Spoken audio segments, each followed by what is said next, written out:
था। उस परिवार में रामू और उसकी बीवी सीता उसके बेटे चिंटू के साथ रहते थे। उसी गांव में एक तोता भी रहता था। उसका नाम था रघु। वो किस्मत का धनी था। जहां भी जाता वहां किसी भी चीज की कमी नहीं पड़ती थी। एक दिन रघु उड़ते उड़ते उस गरीब परिवार के घर गया। रघु सोचता है, अरे वाह, लगता है यहाँ आज बहुत अच्छा खाना मिलेगा। मैं पेट भर के खाऊंगा। वो एक कटोरी में रखे अमरूद देखता है। अरे वाह, अमरूद, मुझे तो ये बहुत पसंद है। मैं तो इसे पेट भर के खाऊंगा। रघु तोता अमरूद खाने ही लगता है। तभी सीता रघु को अमरूद खाते देखती है तो गुस्सा हो जाती है और उसे वहां से भगा देती है। भाग यहाँ से, न जाने कहां से आ जाते हैं। मैं तो परेशान हो गई हूं इनसे। सीता के भगाने के बाद रघु चुपचाप से एक कोने में रहता है। धीरे धीरे उस परिवार की बरकत होने लगती है। एक दिन रामू और सीता खाना खाते वक्त बातें करते हैं। आजकल हमारी बहुत तरक्की हो रही है, काम भी अच्छा चल रहा है। रामू कहता है। इस पर सीता कहती है, सच कहा, भगवान हमेशा ऐसे ही हम पर मेहरबान रहे। बेटा चिंटू भी कहता है, पिताजी, मुझे खिलौना लेके दो ना, मेरे सभी दोस्तों के पास है। रामू कहता है, ठीक है, जरूर लाऊंगा। सीता कहती है, कितने खुश है सब, मेरे परिवार को किसी की नजर ना लगे। एक तरफ ऐसी बातें होती हैं तो दूसरी तरफ रसोई में रघु तोता भी अमरूद खाते रहता है। मजा आया, अमरूद खाया, मजा आया, अमरूद खाया, मजा आया। तभी सीता रसोई में आती है और रघु तोते को अमरूद खाते देख बहुत गुस्सा होती है।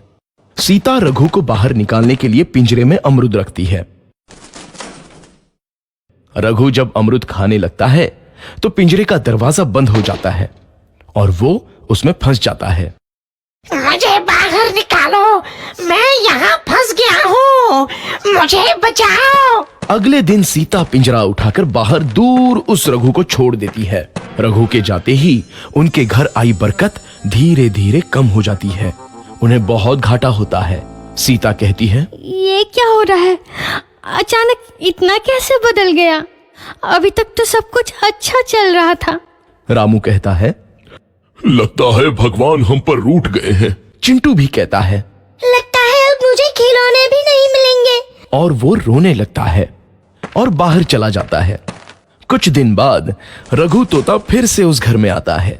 वापस आया, मैं वापस आया, अब मैं जमकर अमरूद खाऊंगा। रघु सीधा रसोई घर में चला जाता है और अमरूद खाने लगता है। कुछ देर बाद सीता रसोई में आती है और रघु को देख कहती है, एक तो घर में पहले से इतनी दिक्कत चल रही है और ऊपर से ये तोता मुझे और परेशान कर रहा है। सीता रघु को वहां से भगा देती है। रघु उड़कर किसी कोने में छुप जाता है। कुछ दिन बाद धीरे धीरे उस घर की बरकत वापस आने लगती है। काम भी अच्छे से चलने लगता है। एक रात जब रघु तोता अमरूद खाने जाता है तो पिंजरे में फंस जाता है।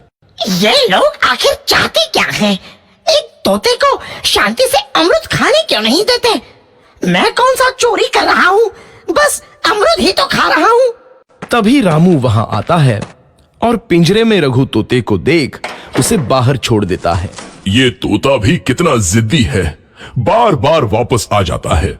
जैसे ही रामू रघु को छोड़ देता है, अगले दिन से फिर से उनके घर की बरकत जाने लगती है। काम में घाटा होता है।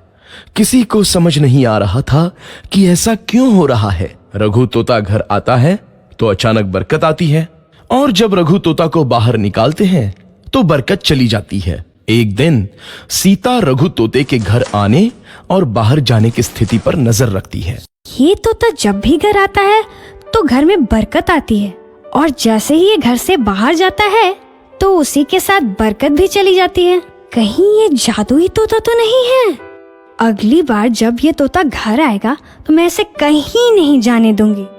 सीता रघु का बहुत इंतजार करती है लेकिन रघु तोता दोबारा उस घर में कभी नहीं आता।